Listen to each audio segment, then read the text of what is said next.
শীতের দিনে গ্রামে আসা মানেই হচ্ছে বাবা মার কাছে আসা, আর বাবা মার কাছে থাকা মানেই হচ্ছে মজার মজার খাবার খাওয়া। বিশেষ করে ঐতিহ্যবাহী যত শীতের পিঠা আছে সবগুলোই টেস্ট করা। মা মজা করে পিঠা বানায়, সাথে আমিও মার সাথে হাত লাগাই।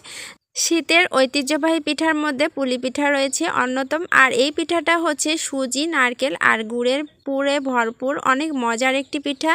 আর কিভাবে এই পিঠাটা তৈরি করা হয় আজকের ভিডিওতে আপনাদের সেটাই দেখানো হবে। আসসালামু আলাইকুম, কেমন আছেন সবাই? আমি তো আলহামদুলিল্লাহ অনেক অনেক ভালো আছি। গ্রামে এসে অনেক মজার মজার পিঠা খাচ্ছি, আর আপনাদের সাথে সেই ভিডিওগুলো শেয়ার করতে পেরে আরও বেশি ভালো লাগছে। পুলি পিঠা তৈরি করার জন্য এখানে মা হালুয়াটা রেডি করেছে। এই হালুয়াটা হচ্ছে সুজির, নারকেল, গুড় দিয়ে তৈরি করা হয়েছে। এখানে চিনিও ব্যবহার করা হয়েছে। আর এদিকে চাউলের গুঁড়িটাকে সিদ্ধ করে দিয়েছিল। আমি আর আমার চাচাতো বোন দুইজন ভাগ করে নিয়ে সুন্দর দুইটা ডো তৈরি করেছি। খুব সুন্দর হয়েছে, পারফেক্টলি, মানে যেটা পিঠার এই বাটিগুলো তৈরি করতে একদমই ফাটবে না, সুন্দর মতো পিঠাগুলো হয়েছিল।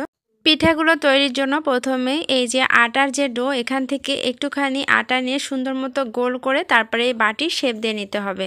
বাটির শেপ অবশ্যই নিজের পছন্দ মতো দিতে হবে। পিঠা যে আকারে তৈরি করতে হবে সেরকম করেই নিতে হবে। বাটিটা তৈরি করা হয়ে গেলে বাটির মধ্যে দিয়ে দিতে হবে রেডি করে রাখা হালুয়াটা। এখানে পরিমাণ মতো হালুয়া দিয়ে তারপর মুখটাকে খুব ভালোভাবে আটকে দিতে হবে। দেন সুন্দর মতো নিজের পছন্দ মতো ডিজাইন দিয়ে দিতে হবে। এখানে দুই ধরনের ডিজাইন দিয়ে পিঠাটা তৈরি করেছিলাম, তো আপনাদেরকে দুই ধরনেরই দেখিয়ে দিলাম। পিঠাগুলো খুব সুন্দর হয়েছিল। আর পিঠাগুলো কয়েকটা হয়ে যাওয়ার পরে চালনের মধ্যে রেখেছিলাম। চালনের মধ্যে রাখার পরে পাতিলে চুলার উপরে পানি দেওয়া ছিল। এই পানির উপরে ভাপে 5 মিনিটের মতো সিদ্ধ করা হয়েছে, আর পিঠাগুলো নামিয়ে নেওয়া হচ্ছে।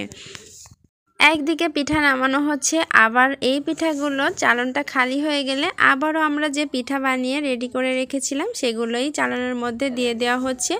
আবারও সেম প্রসেসিংয়ে পিঠাগুলো ভাপিয়ে নেওয়া হবে। এই পিঠা ভাপাতে খুব বেশি সময় লাগে না, কারণ এখানে আটা এবং হালুয়া দুটোই কিন্তু আগে থেকে রান্না করা।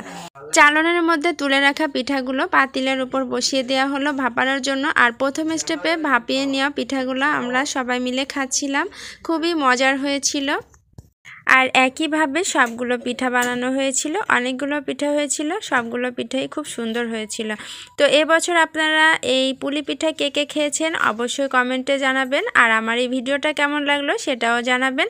আপনাদের প্রত্যেকের জন্য অনেক অনেক দোয়া রইল, আপনারাও আমাদেরকে আপনাদের দোয়াতে রাখবেন। তো আজকের ভিডিওটা এ পর্যন্তই, দেখা হবে নেক্সট কোনো ভিডিওতে আবারও। সে পর্যন্তই সবাই ভালো থাকবেন, সুস্থ থাকবেন। আল্লাহ হাফেজ।